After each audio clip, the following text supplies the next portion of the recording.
नमस्कार, आंखें न्यूज़ 24 में आप सबका स्वागत है। मैं हूं प्रकाश चंद्रा और आज हमारे साथ जदयू के फायर ब्रांड प्रवक्ता हैं नीरज कुमार साहब, जिन्हें सुनने के लिए लोग बेचैन रहते हैं और इस वक्त आंखें न्यूज़ 24 के कैमरे ने उन्हें पकड़ा है।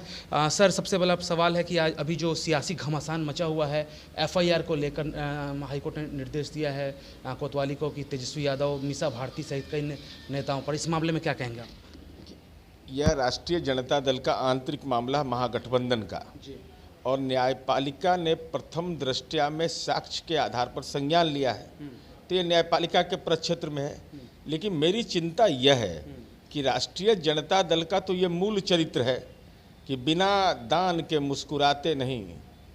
लेकिन महत्वपूर्ण विषय है कि लालू जी तो लालूए जी थे, अब इन लोग का भी नाम आने लगा, दूसरी पीढ़ी का भी। तो इन लोगों की हालत यह है ना कि लेना न देना, छुच्छे फुलेना वाला वहाँ राजनीति में नहीं होता है। वहाँ बिना दान के कोई स्वीकार तैयार नहीं होता है। और ये मूल, लेकिन चिंता इस बात का है कि कांग्रेस पार्टी कैसे फंस गई इसके मकड़जाल में, चूँकि इनका तो चरित्र है। और ये लालू परिवार के लिए कोई नई बात नहीं है अब तक के। हाँ, यह नई बात जरूर हो गई कि अब तक तेजस्वी यादव पटियाला कोर्ट दिल्ली में दंडवत थे, लेकिन अब पॉलिटिकल टूरिस्ट हैं, लेकिन अब रहने लगे हैं कुछ पटना उटा में। तब पटना में भी वो मुकदमा ले लिए अपने माथे पर कि हम अब पटना के न्यायपालिका में भी दंडवत रहेंगे, वहाँ भी सुनवाई वहाँ भी होगा।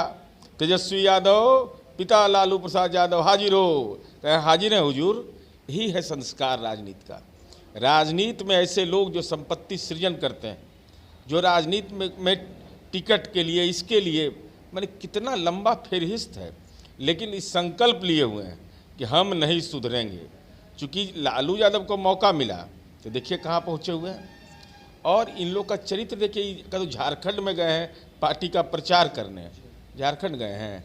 अरे सच्चाई ये देखिए, झारखंड इन लोग को बहुत धारा है। झारखंड में पहले था नहीं, हम लोग बाबा महादेव का पूजा करने जाते हैं देवघर, और ये क्या कर रहे थे, वहाँ भी कोषागार के निकासी में पकड़ा रहे थे लालू जी। अब चाईबासा, डोरंडा, अभी वो नया शुद्ध डोरंडा खुलने वाला है। तो अब स्थिति इनकी यह है कि यह अपरोक्ष रूप से इसलिए गए होंगे कि मान लीजिए कि डोरंडा का केस खुला, फिर पिताजी को आना पड़ा, तो उनका सुख सुविधा का ख्याल कैसे रखा जाएगा। नहीं तो अगर कलेजा में दम था तेजस्वी यादव को, तो हेमंत सोरेन से पूछते कि आपने मगही भाषा और भोजपुरी भाषियों का अपमान किया, उस पर आपका नज़रिया क्या है। तो स्वाभाविक है राष्ट्रीय जनता दल के मूल चरित्र के अनुसार अब वो भी मुकदमा करने वाला कौन है, उन्हीं के परिवार का अंग है। ऐसा तो नहीं कहिएगा कि NDA के लोगों ने करवा दिया। और तीसरा महत्वपूर्ण पक्ष है, हमेशा यह तेजस्वी यादव का बयान मैं देखता हूँ, कहता है कि बैसाखी पर ही सरकार चल रही है। तो आपके पिताजी बने थे भारत सरकार के रेल मंत्री, राजद को बहुमत आ गया था क्या? पूर्ण बहुमत था कि UPA की सरकार में आपको हाड़ में हल्दी लगा, बिहार में मंत्री बने तो गठबंधन से ना, और आज महागठबंधन भी आप चला रहे हैं। तो अगर राजनीति में आपकी औकात है तो बोलिए कि हम अकेले चुनाव लड़ेंगे। ये जो राष्ट्रीय जनता दल का चरित्र जो उभर कर आया है, वह अब नए दौर में पॉलिटिकल कोविड के गंभीर रूप से संक्रमित मरीज के रूप में तेजस्वी यादव राजनीति में चिन्हित हो रहा है। अच्छा, नीरज कुमार जी को हम रोकेंगे, फिर खास टिप्पणी ले रहे हैं। सर, आपने कहा कि सेकंड जनरेशन की बात कर रहे हैं, तो अभी कुछ दिनों पहले जब वो नोट दे रहे थे गोपालगंज में, तो कह रहे कि हम लालू जी के ही बेटे हैं। तेजस्वी यादव नहीं कह रहे हैं, बोले लालू जी के बेटे हैं। आप समझिए, गोपालगंज में कहना पड़ रहा है, जहाँ की तेजस्वी यादव का फर्जीवाड़ा यह है कि तरुण यादव के नाम से भी संपत्ति है।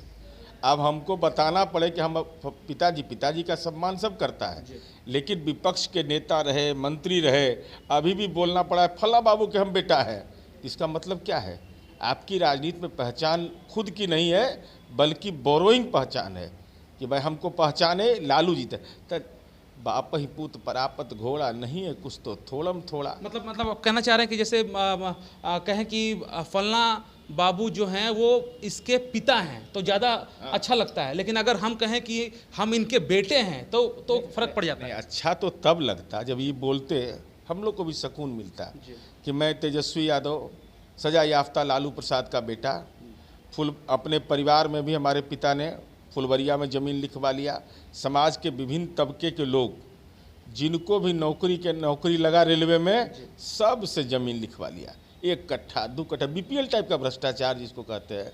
ननिहाल में ये राजनीति में देश में बिरला उदाहरण है कि अपना गांव में तो लिखवेबे किए, अपने परिवार में लालू जी के अपने बड़े भाई के परिवार से ज़मीन लिखवा लिया इन लोगों ने, और अपने ननिहाल में राबड़ी देवी जी के गांव में भी।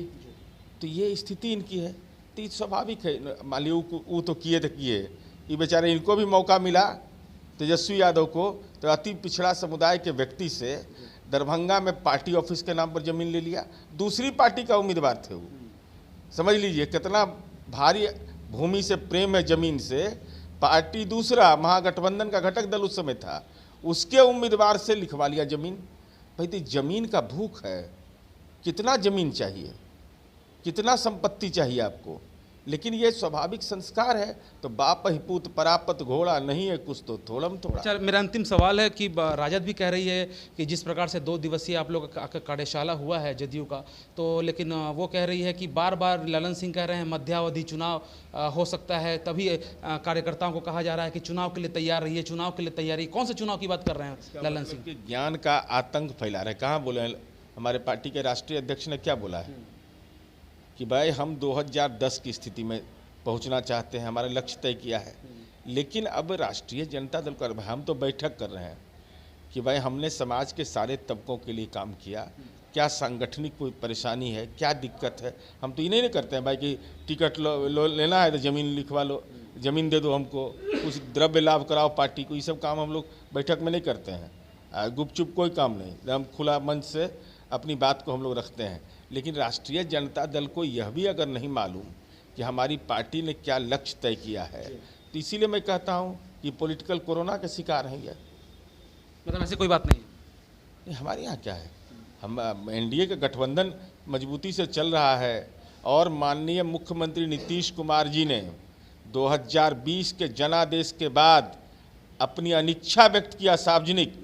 मैं विधायक दल की बैठक में था एनडीए का, वहाँ भी भाजपा के वरीय नेताओं की उपस्थिति में कहा कि मैं मुख्यमंत्री नहीं बनना चाहता हूँ, मेरी इच्छा नहीं है। लेकिन भाजपा के केंद्रीय नेतृत्व ने कहा कि आपके नेतृत्व में चुनाव हुआ है, इसलिए आप मुख्यमंत्री बनिए। और हम तो काम कर रहे हैं।